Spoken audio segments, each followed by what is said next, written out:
to replace the FAA's aging radar systems. Now, the FAA owns and operates hundreds of radar systems that are essential detection and monitoring tools for air traffic controllers. These critical systems are facing more frequent structural deficiencies and maintenance-related issues as they get older, causing increased outages, delays, and risks to the system. The radar replacement program will invest in more advanced radar technology to enhance surveillance capabilities and avoid delays for the flying public. Now, the FAA is in the midst of a multi-year hiring and training surge to ensure we have the level of certified air traffic controllers needed to meet current and future traffic demands. In February, Secretary Duffy announced our plan to increase recruitment of the best and the brightest air traffic controllers by streamlining the hiring steps and increasing the starting salary for academy trainees by 30%. This budget request includes $97.3 million to further supercharge the controller workforce and train up to 2,500 new air traffic controllers in FY 2026. To achieve this goal, the FAA is filling every seat at the Academy, bolstering the Enhanced Air Traffic Collegiate Training Initiative, and offering more opportunities for experienced military controllers to join our workforce. By addressing the ongoing air traffic controller shortage through this multi-pronged approach, the FAA is working to improve staffing levels and increase the safety of the NAS. Members of the committee, every day, the FAA manages more than 45,000 flights that connect almost 20,000 U.S. airports, and I appreciate the President and the Secretary's strong support as I proudly lead the dedicated men and women of the FAA. This budget request upholds our commitment to maintain the safest airspace in the world by investing in our nation's infrastructure and our workforce to meet the challenges of tomorrow. We look forward to your support in ensuring the United States remains a global leader in aviation. I thank you for the opportunity to be here today, and I look forward to your questions. Thank you very much. As I said, your full written testimony will be included into the record, and we will now begin a period of questions and answers. We will again enforce a 5-minute rule here, so members are advised to get as quickly to your questions as you possibly can so that you can maximize the amount of time we have available. I'm going to recognize myself for 5 minutes. The House and Senate provided about $3.6 billion in our FY25 bills. They never got across the finish line. So the CR that we're currently under froze this level at $3.2 billion. I think another reason why we should not be living on continuing resolutions. We lose ground. I have a question about sustainability versus modernization. And unfortunately, you can't do one exclusively. Secretary Duffy's outlined his plans for modernization, but you still have to operate a system that you currently have. How does that work? And how difficult will it be for us to achieve the overall goals of modernization while at the same time providing the sustainable safety systems that we currently have in place, and how the FAA is best equipped to do that? Thank you, sir, for the question. So our budget request, in fact, incorporates the needs to continue to sustain what we have in place today. But clearly, we've seen evidence where the equipment today is, as I stated in my testimony, starting to degrade in our operability, in our ability to operate the system. And we see outages and delays associated with that equipment. I'm confident in our ability to maintain the system. In fact, I would just share with you all that we had a record-breaking Memorial Day weekend with respect to our ability to manage safely the operations in the National Airspace System. And at the same time, it is imperative that we invest in the future of our air traffic system. We're spending over 90% of our funding right now just on maintaining, sometimes band-aiding some of the equipment that we have. And so the Secretary's bold vision under obviously the president's direction is to make sure that we're able to build a new air traffic system to put in place to manage what we're dealing with today and the increase in traffic safely, and at the same time anticipate the needs we need going forward as we think about things like drone integration, advanced air mobility, and the like. And so the budget that we're proposing today, in fact, sustains the operations that we have, and at the same time enables our success in the future as we think about the new systems that we need to come online. So you mentioned the $4 billion that's in the request for facilities and equipment. How much of that is strictly sustainability versus how much of that is actually going to go toward the overall cost associated with full modernization? So and you referenced earlier the Project Lift, $1 billion of our request is going to go directly to advancing in an expedited fashion that transition from what we call copper wire or TDM to an internet-based, an IP or fiber optic transition. That will enable the resiliency, the efficiency of the system, and the ability to make sure that as we increase operations, that we'll be able to do that in a consistent manner without the outages and the struggles that we've been facing as we've seen in the news just recently.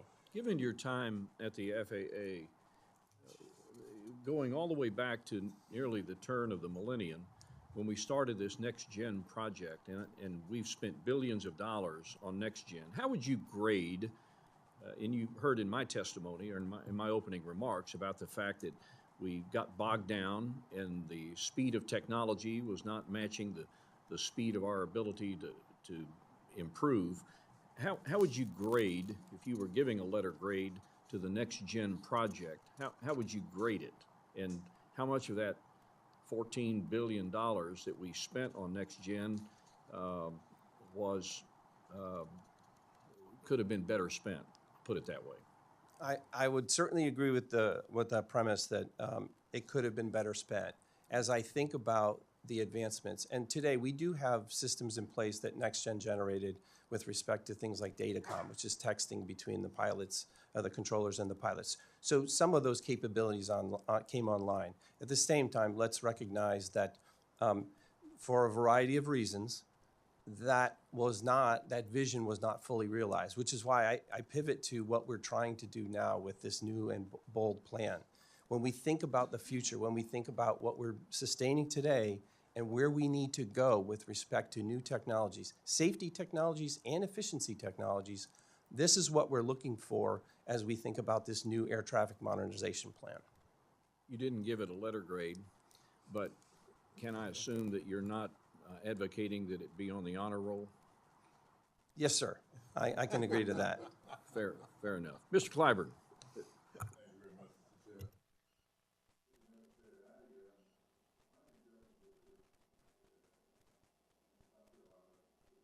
Relatively small state. But in my congressional district, you're going to find Shaw Air Force Base, headquarters of the 9th Army, or the 9th Air Force, and headquarters of the 3rd Army. Military, we have the Marine Air Station, the Columbia Airport, the Charleston International Airport. All of those air traffic controllers have been in to visit with me about the challenges that they have trying to maintain safety with the way things are currently organized or being implemented. And they're really concerned about the shortages, the resignations, the problem we have getting trained air traffic controllers up to snuff. How do you plan to do more with less? Well, I would start by saying I believe the FAA can be a more efficient organization. I think that is the charge to me by the Secretary, and I believe we can accomplish that goal. We have an amazing workforce that comes to work every day. As I mentioned during the Memorial Day holiday is one example of that. But I think to the center of your question, What we're talking about is the ability to continue to sustain what we have today and at the same time accelerate, whether it's on the controller workforce. And by the way, it's not just the controller workforce. We are also talking about maintainers, safety inspectors, engineers, all of the people that go into our ecosystem to make sure there's a safe and efficient air transportation system. And while we're looking at the workforce piece of it, we're also looking at modernizing the equipment that is so essential to what your constituents are talking about with respect to safe and efficient airspace in the system. So I think we're approaching it from multi-pronged approach. Part of that has to do with the workforce. And again, supercharging the controllers is so critical to our ability to manage traffic we have today and look at what we expect to see in the future. Well, looking at your plan, I'm still trying to figure out the budget numbers and the amount of money being requested to do this seem not to line up with the amount of work that you've got to do, especially in keeping with all of the lack of numbers coming in to the system. And I have not seen what I consider to be a definitive plan on how you're going to increase the number of air traffic controllers. I forgot the number, some ungodly number in terms of the shortages that we currently have. Yes, sir. So, so this year we are projecting to meet 2,000 air traffic controllers through our system.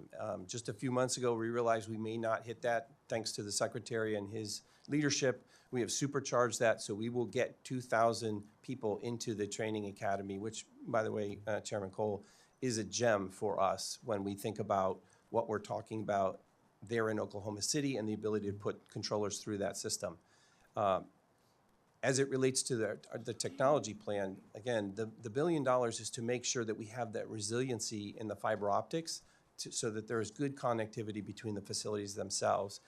And then the additional monies would go to, in fact, accelerating the radar replacement program. So that is the fundamental. When we talk about the larger plan that the Secretary so artfully outlines, that is where I think it's going to be critical that we work with Congress to understand, to lay out our plan. So going from TDM to IP, so copper wires to fiber optics. When we think about going to new radar replacements, new radios for the controllers so they can talk to the pilots, and then of course facilities, all of those things are going to go into kind of this approach to modernize the airspace system. Well, thank you. My time is almost expired, but I would like to know at some point, Mr. Chairman, whether or not we plan to utilize those colleges and universities to supplement that, which I know is great training out of Oklahoma City. However, in terms of numbers, the volume we need, I think we ought to take a look at those colleges and universities. Yes, sir. I thank the ranking member. Now recognize the chairman of the overall committee of the Appropriations Committee, Mr. Cole from Oklahoma. Thank you very much, Mr. Chairman, and probably shouldn't say this before I get into my questions in front of somebody as shrewd as my friend, the ranking member, but when I think ahead about negotiations that will come if we're going to avoid a CR and get to a successful conclusion, I always look where are the things in common that the two sides can set aside differences on and come around. I think this is one of those things.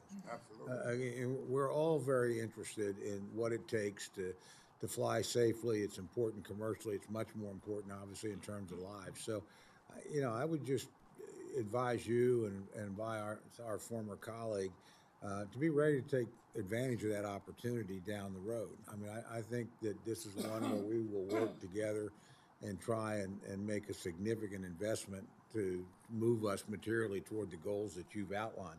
Your budget proposal increases facilities and equipment account in order to upgrade the system for air traffic facilities. Does your request include improvements at the academy to ensure that the students are actually training on the equipment that you intend for them to be using in the years ahead? Yes, sir, it does. In fact, as we talked about recently, our effort to supercharge the hiring through the academy with controllers, what we've been able to do, and again, giving credit to the Secretary for accelerating and encouraging us to work hard. We didn't think we were going to hit the 2,000 controllers this year. So we've shortened the time frame by which we hire those controllers, academy attendees, through the system by 5 months. In fact, I would just, as a quick story, we went through, as we look for the best and brightest, we had an individual recently that in 44 days from start to finish got into the academy, got an academy date. So that system is really working. Now, that's not going to be the case for everyone, but that is encouraging there. So the budget request we have does in fact accommodate and consider what we want to do with respect to getting up to 2,500 people through the Oklahoma City Academy this year, in addition to the enhanced CTI trainings that we're doing with the universities around the U.S. Well, I think that's terrific. And just toward that goal of reaching 2,500, when you and I had our visit, we also talked about the failure rate, because we lose about a third of those students over the course of this. And, you know, in some ways you expect that. It's a pretty rigorous, very demanding profession. What might look attractive at the beginning, as you get into it, may not be your cup of tea, as you really understand how difficult and challenging this job is. But having said that, I'm curious about, number one, as you stair-step up, anything additional you need. And again, I'm like you, I commend the secretary for increasing that pay and making this a more attractive option for the kind of people we want coming there. But what are you thinking about doing in addition to help those students that are there so that we have a higher success rate and don't lose them? Thank you for the question. So as part of this initiative, I would highlight two efforts that we put in there. First and foremost is, as we think about the training itself, and the first roughly 5 weeks of training, there's a basic course. So it's what we'll call Air Traffic 101, that we do not need certified professional controllers to teach. And so therefore, we have the ability to bring in professional instructors to help that. So we're augmenting the instructor workforce there at the academy, first and foremost. And we think that will be helpful to for the evaluation period as people get closer to graduation there. In addition to that, one of the things that the secretary had heard when in his visit back in February, I believe it was, to Oklahoma, was in fact some of the students were looking for a little extra time on the weekend for training. And so we are now offering tutoring on the weekend with the use of high definition simulators, which actually is going to improve probably up to 30% of the graduation rate, because at the end of the day, we to get the throughput, to get the controllers to the boards that we need, we want to make sure that failure rate of 35% roughly these days, because it is an incredibly demanding profession, that we get that down to, say, the 25%, maybe even lower than that. So those two initiatives alone, we're trying to make sure that we get a better throughput and a better graduation rate. That's great. Well, my time's almost up, and I certainly respect the chairman on that. Just one, it's not a question, but I'm sure you're thinking, given the fact that you're going to increase, as you implied you are, the number of instructors, because we're going to move it up. You got to have more people on the ground. You're comfortable you can do that, and that's basically a yes or no. Yes, sir. Okay, thank you very much. Thank you, Mr. Chairman.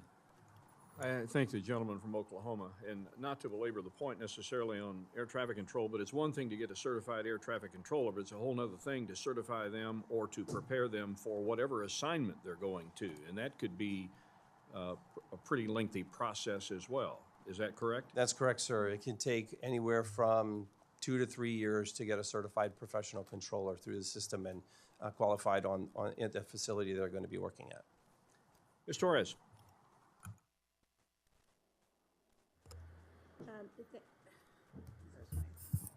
Thank you, Chairman, and thank you for being here.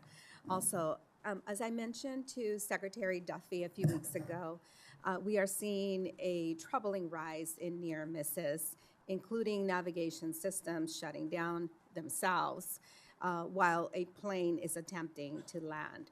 These are serious close calls that could have ended in terrible disasters. These aren't isolated incidents. They signal a deeper issue with the FAA's ability to provide the strong, consistent safety oversight that our aviation systems demands. Pilots today are operating in increasingly complex conditions. where even small breakdowns, mechanical issues, miscommunication, ground movement risks can easily escalate a situation. It's a lot of stress for them. That is why we need an FAA that is fully staffed, well supported, and fully focused on its mission, that is protecting lives. I assume that continues to be its #1 mission. Acting Administrator, you recently said in a town hall that the FAA will be leaner, and that statement in the current environment is a little bit alarming. A leaner FAA raises real concerns about the capacity and readiness. You took some responsibility for what was missed in the recent DCA incident, saying, "I take that seriously and I take that on myself."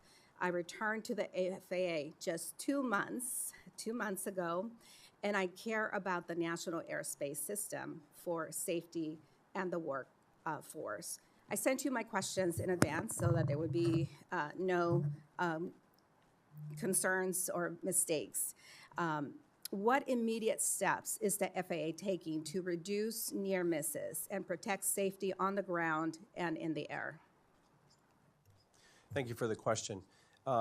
Yes, first and foremost, let me just start by saying the system is incredibly safe, and that matters to me personally. It matters to my leadership team that I meet with on a weekly basis, and it matters to the 45,000 people that come to work every day for the FAA.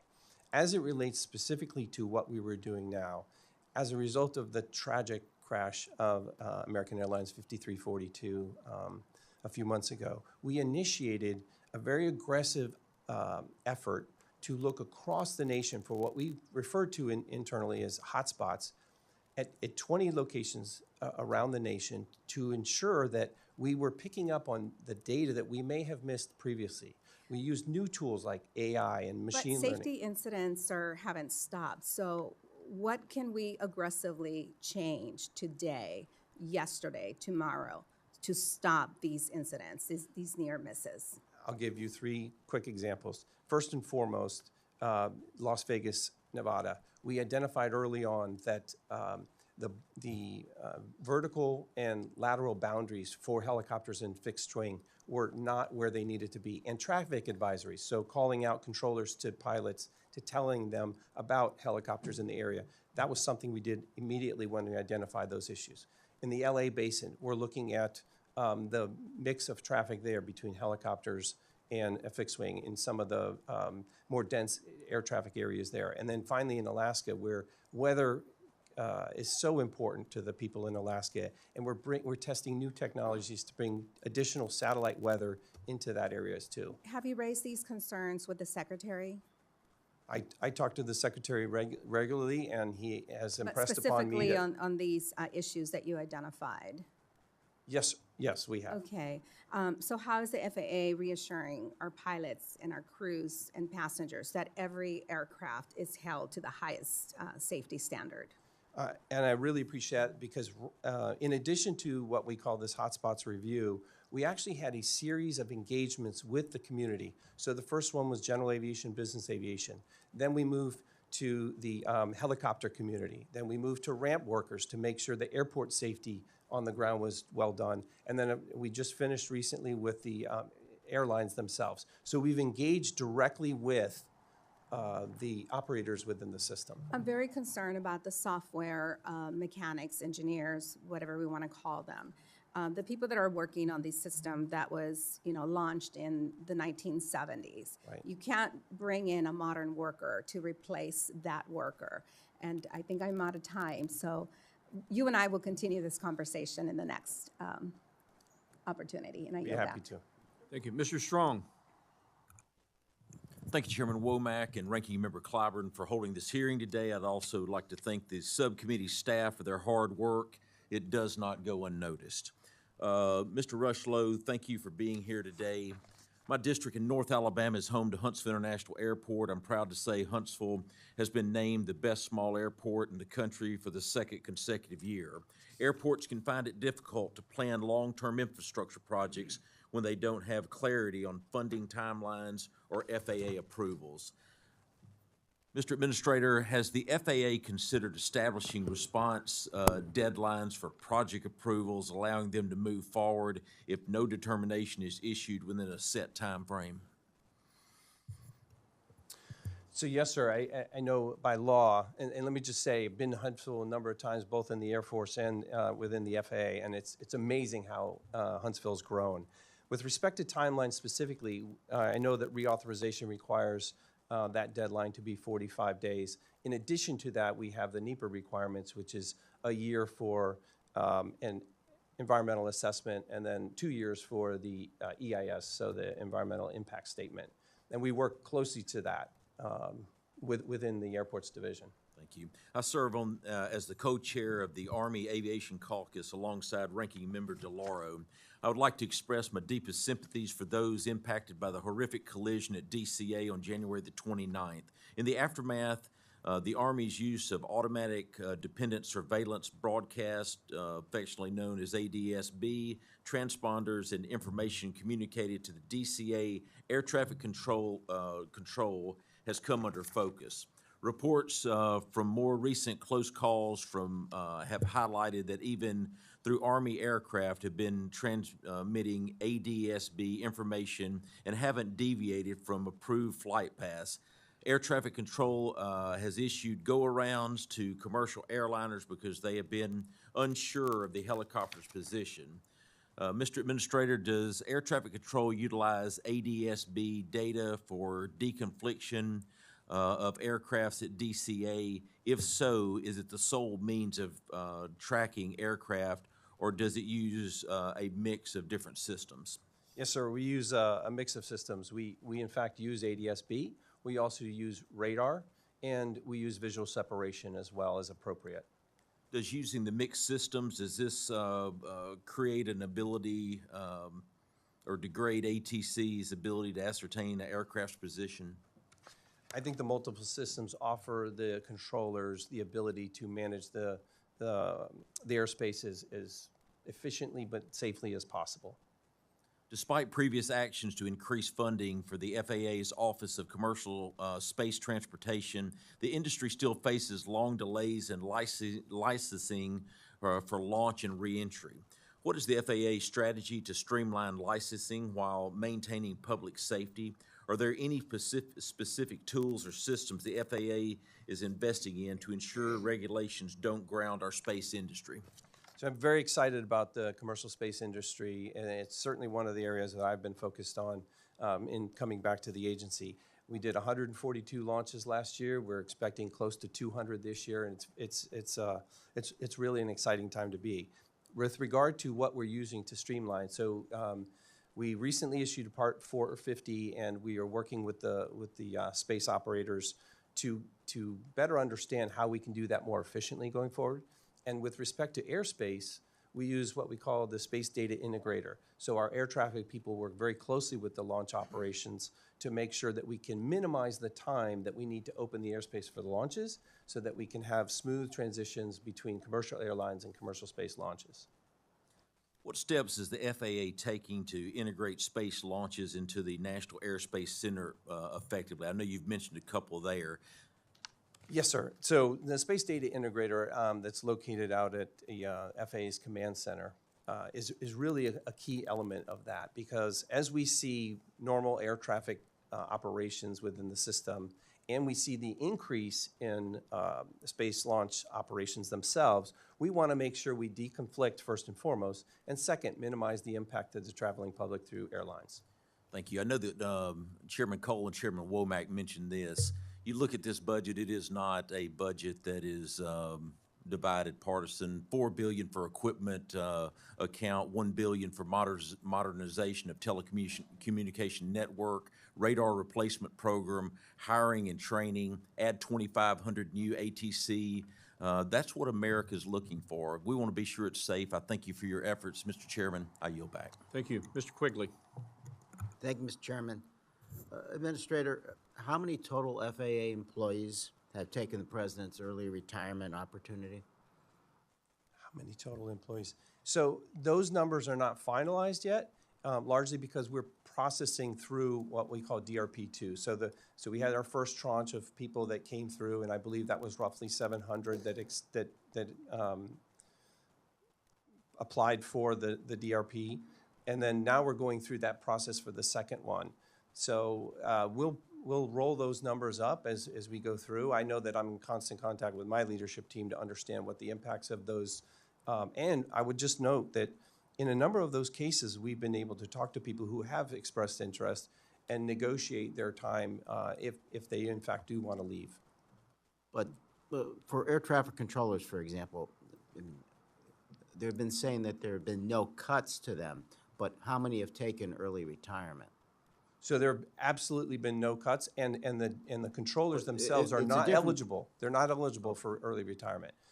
If anything, what the Secretary and I have done is incentivize the people who are retirement eligible. So if you've done 25 years and you're 51, 52, 53 years old, we're giving those senior controllers that we need right now another 20% increase to their base salary just to stick around for another couple, I 3 just wanted years. to confirm that, because we've heard there've been no cuts to air traffic controllers. The concern is we have heard that there've been cuts to those workers who help, specifically some of the critical safety functions that support the frontline workers.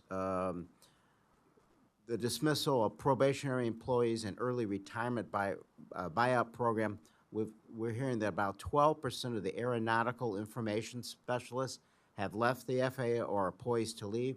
These are informational specialists who update charts, maps, and key data after disruption or disturbances in airspace like weather or collision. This is accurate, we've been told. And how do you plan to make up for those losses? So again, we have not stopped hiring any safety critical positions, any of them. But those And the people have left or are leaving, so you are lower than where you were. So there are people that support the critical safety positions, and that is part of the ongoing assessment that I do with my leadership team to make sure that if we have people that have accepted those, that we're managing through that to ensure that there's those services to our controllers and our maintenance people and the like. And how do you do that? If you've lost 12% of the people who do those critical functions, who's doing it in the meantime? Well, there's a few ways. I mean, first and foremost, we're assessing how we're doing that and what can we do better. So for instance, going from a paper-based process to an electronic-based process, that's one of them. Making sure that we're hiring for critical safety positions and leveraging the talent that we do have that is staying and making sure that they can both do the critical safety functions as well as those support functions. And respectfully, you call them critical safety functions. Wouldn't it make more sense to have a plan, an assessment of how to replace them, how to phase them out, rather than just do this so dramatically at the start? It's sort of managing your own crisis rather than planning to implement a program like this. We've been very intentional on how we work through this, recognizing that, as I mentioned, there are some people that may express interest in leaving earlier, and we can sit down with them and work through what that timeline looks for. So we can plan for what's behind them. And I would just say this, the people that are leaving, while we will miss them because they have been amazing public servants, there are a lot of talented people right behind them that are going to come in and pick up the pace. So, But I just have to belabor it. Wouldn't it have made more sense to have those discussions, see who's going to take this up, plan on who's going to take their place, and phase it in as you go through this, rather than do the cuts and then come back and figure out how do we manage that?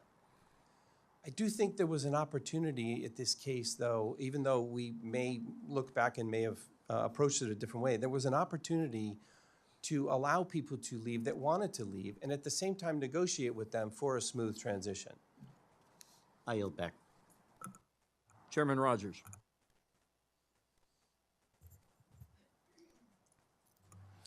Thank you, Mr. Chairman. The Secretary's new state-of-the-art air traffic control system is long overdue. It seems like it's almost every other day that we're having some problem with air traffic control in this country, with souls in the air under our care. This plan is holistic, and it's big, and it's expensive. Replacing antiquated telecommunications with new fiber, wireless, and satellite technologies at over 4,600 sites. 25,000 new radios, 475 new voice switches, and so on and so forth. Replacing 618 radars, which are past their life cycle already. Addressing runway safety by increasing the number of airports with surface awareness initiative to 200.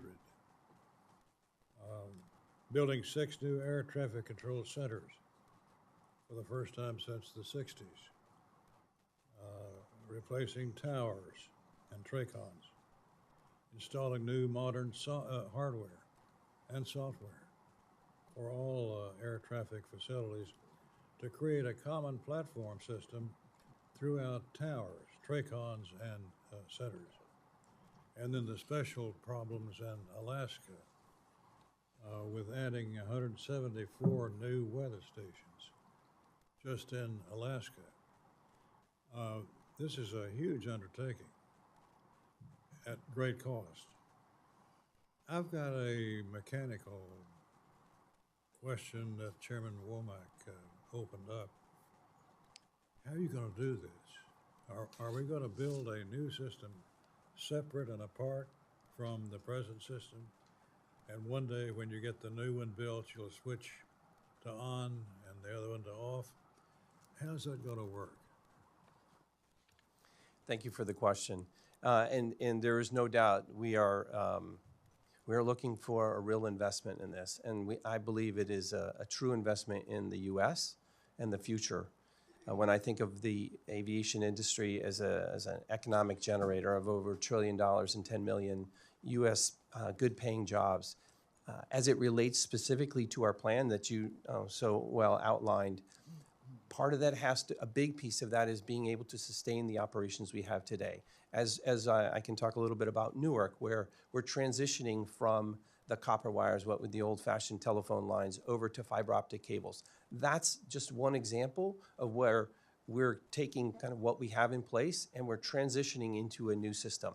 As it relates to radars and facilities, all of those things are going to be part of this, where we continue to operate the system safely every day, and then we switch over, as you described, we switch over into these new modern systems with intentional, deliberate testing to make sure the redundancy and the resiliency is there to ensure the safety of the traveling public. Will you be using some equipment under the current I'm sorry, system? what equipment? Will you be mixing in pieces from the new system to the old system and vice versa? So the whole idea is to replace the system. That is but that is going to take some time to get there. And I think yesterday we issued a request for information for the best and brightest companies to come in and help us do that transition. I think that's a real opportunity for us to understand. But the plan, as we described it earlier, is to essentially continue to operate the system as we do today and then switch over to the new technologies. So it will be all new equipment? Yes, sir. Supplies and the like That's in the correct. new system? None of the old? No more floppy disks or paper strips. So you'll turn the switch to on and take the shovels and do away with the old system? It's a little more complicated than that, but we will switch it over to the new system. All right, good luck. Thank you, sir. Thank you. Yield back. And they'll be doing it while you're in the air, Mr. Rogers. I'm pretty confident. Ms. Watson-Coleman. Thank you, sir. Good morning to you. I have a couple of questions that have to do with the Newark Airport. I also have some questions regarding just air traffic controllers in general. Could you just tell me, what is the starting salary for an air traffic controller? So it really depends on the facility, but we bring them in as an academy student in roughly that 45 to 60,000 range. As I mentioned earlier, we've incentivized new academy people to join us at 30% of that increase. But when you get to a facility, it really depends on the facility. It can range from anywhere from the 60s and 70s all the way up to a fully certified professional controller can be in the 145 to 150 range. And that depends upon how large the airport is, how busy it is, et Correct, cetera. there's levels, yes, ma'am. Where is the Newark Airport in that sort of? I will have to take the IOU on what level the controllers are at Newark. I should know that, but I do know that that is a well understood for the tower specifically. I'm not sure the level of the tower there. And then obviously we have the controllers at Philadelphia Area C, which is controlling some of the incoming to Newark. The problems with the Newark airport delays, Yes, ma'am. what percentage of that delay or those delays were due to staffing issues, staffing shortages, and what percentage of it is due to infrastructure that's old and needs to be replaced? So there are three primary reasons for the delays. First and foremost is weather, and that is the constant one. The second is the outages that we were experiencing that we are working through and fixing now. And then the third is staffing. So staffing continues to be a challenge for us. I would say that we have 27 certified controllers going that are operating in Philadelphia Area C now to manage the air traffic going into Newark.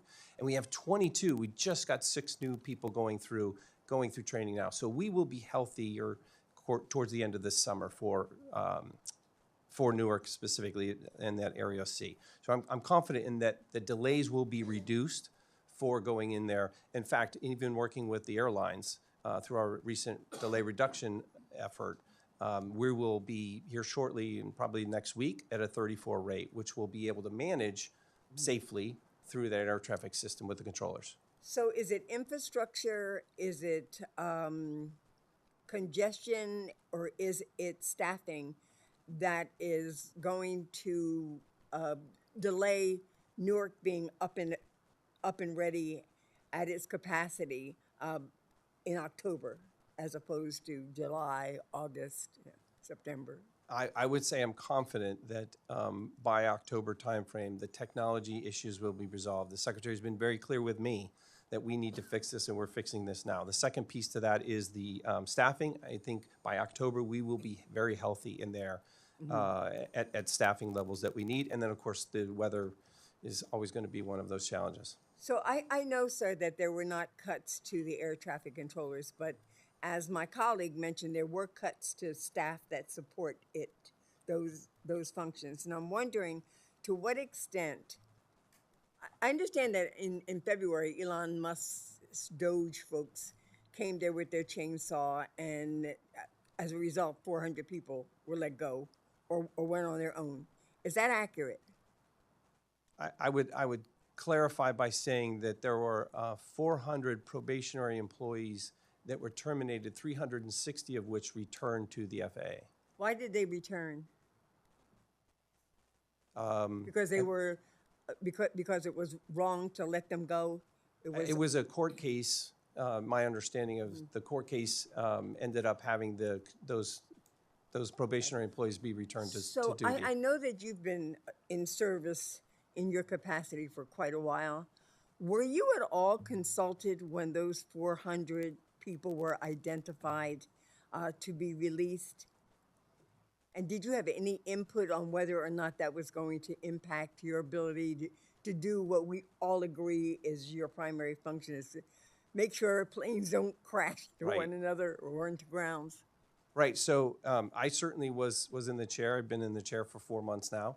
I was in the chair when those decisions were made and was consulted as to how we were going to manage through that period of time. Again, I would say that we preserved the safety critical positions, and we made sure that as we were working through the probationary employee situation, that we were managing the workload again, these folks were there for probably less than a year, obviously for the probationary terminations. But at the end of the day, what we did was we consulted with the leadership teams in each one of those lines of business. Thank you, Mr. Administrator. Apparently, they are needed, though, in that capacity, and so I'm glad that they are back. I thank you, Mr. Chairman. I yield back. Thank you. Sheriff Rutherford. Thank you, Mr. Chairman and Ranking Member and Acting Administrator Rush Lowe. Thank you for being here this afternoon to talk about some of this. I want to go back to the ATCs and talk a little bit about that as well, because it's very important to my district where we have the Jacksonville Air Route Traffic Control Center for all of Northeast Florida, which has that funnel effect, and it's incredibly busy. 160,000 square miles of airspace, 20 military installations, 200 civilian airports. How these folks do it, I have no idea. It really is incredibly proud of those guys and gals and what they do. I was really happy to see this $97 million to hire 2,500. Question though, how much of that we're going to be able to accomplish. I'm concerned about that. One of the things that I'd like to ask in finding those people, the DEI biologics assessments that were being used previously for selection of ATCs, air traffic controllers that were part of the DEI process before, which I think 1,000 that were proficient but refused hiring because of their biologics were then filed a lawsuit. Of that 1,000, are we going back to those folks? I know we've gone back to performance-based selecting, right, correct? Yes, sir, that's correct. Okay. Merit-based approach to hiring. Right. And so have we gone back to those that were rejected, who were proficient but rejected simply because of their race back, 3 years ago, whatever that was? I am not specifically aware of those individuals or an effort to go back to them. I will be happy to take the IOU and get back to you and your staff to make sure that we follow up on that. I mean, if they're still willing to come, that would be a great source to tap into, I would think. And I think what you're going to find also is that 35% failure rate in the academy is going to go down significantly when it's more based on merit than biological information. So I'm glad to see you all moving in that direction. Can you talk a little bit about a little more on what specifically can we do to help you with this process? I mean, we're talking about $39,000 per student of the, you take 97 million, that ain't a lot of money for 2,500 students. That's 39,000 a head. Is that going to be enough? And are there other things that we can do to help you in this process? Well, first and foremost, I appreciate the support. Clearly, working with Congress is going to be critical to our success going forward. I would also say that we have budgeted, we have programmed for up to 2,500 in our current budget request with the $97.3 million. I would also make a very important point here as it relates to the throughput. So as we have truncated the ability to get additional people into the academy itself, and we've added instructors to do that basic as we use the certified controllers to do the evaluation piece, we are confident that we're going to see a better graduation rate coming out of there. Part of that is the tutoring piece that I talked about earlier as well. So I'm confident in what we have put in place to be able to kind of meet our goals this year. It is aggressive. I will acknowledge that. But I think is that going to be official tutoring over the weekends and that sort of thing that you so mentioned earlier? we will have tutors available, but we'll also have the high definition simulators for people to go and practice. Right. I learned that in the military when we did a lot of that. Those simulators would be very valuable to those people who want to kind of put in the extra work. Let me switch over to some of the work that they're going to be dealing with. Particularly looking at your long career at FAA and in the Air Force, I'm sure you've seen eras where there's a lot of progress as well as a lot of stagnation within the aviation sector. And part of the future of aviation drone and how that's going to fit into the commercial space. Now, I see the budget deals with some of that in a modest amount, and I'm appreciative of that. But let me ask you, can you share with this subcommittee a bit about your vision for how the drone commercial space is going to fit together? Because it's coming quickly. Give you a few seconds to answer the Thank question. you, I'm sir. sorry. It is coming quickly, and it was one of the reasons why I was so excited to come back to the FAA, bringing new innovative technologies into the airspace. That includes drones, that includes advanced air mobility, the eVTOLs or air taxis, and it includes commercial space as well. Thank you. I'm sorry, Mr. Chairman. I'm running over my time. I yield back. No worries. Mr. Espion. Thank you, Mr. Chairman. Thank you, Acting Administrator Rushlow, for being here. I think we all acknowledge here that the stakes are very high with regards to air safety. And the FAA is in the business of air safety. I myself, in addition to other members, I say a bipartisan group of 5 members were on a plane whose wing was clipped at Reagan while taxiing. This is just a few months after the horrible accident that took so many lives. So safety is really in danger for the American public. And we had Secretary Duffy testify, and he acknowledged that the skinny budget fell severely short of the kind of investment that is needed to meet the challenge of safety. And we see an increase, but it still falls short of the $31 billion that are required to ensure that the American public is safe while traveling. As we approach the holiday season and other important seasons, we approach the World Cup, the Olympics, there's going to be a substantial increase in travel here, and we're not ready. In fact, some of the changes that need to be made are going to take some time. So they may even require a supplemental budget. So my question first is, do you acknowledge that we're short at the $22 billion level, and do you feel that we need a supplemental to meet the demand? Thanks for the question. There is a lot of activity. Look forward to the World Cup and a number of the other things. As we have programmed here in the budget request, I believe this is appropriate for what we need to do with respect to moving from copper wire to fiber optic. I believe it is appropriate to supercharge controllers to get in the system. And it will take some time, which is why we're offering How much time will it take? For us to meet the demand, for the World Cup, for the Olympics, for heavy travel during the holidays. So I should have started with this. The system is safe and will continue to be safe. We will make sure of that. The 45,000 people of the FAA will make sure of that. I would also we have gaps in air traffic controller supervision of air travel and landing and takeoff in Newark, and severely putting people in danger. How long is the overall plan to be ready and really at an optimum?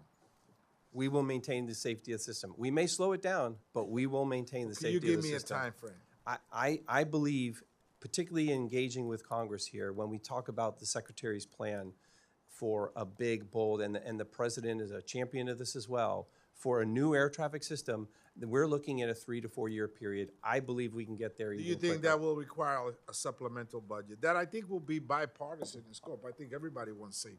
I wouldn't disagree. We're going to need Congress's help for additional funding. You will need a supplemental.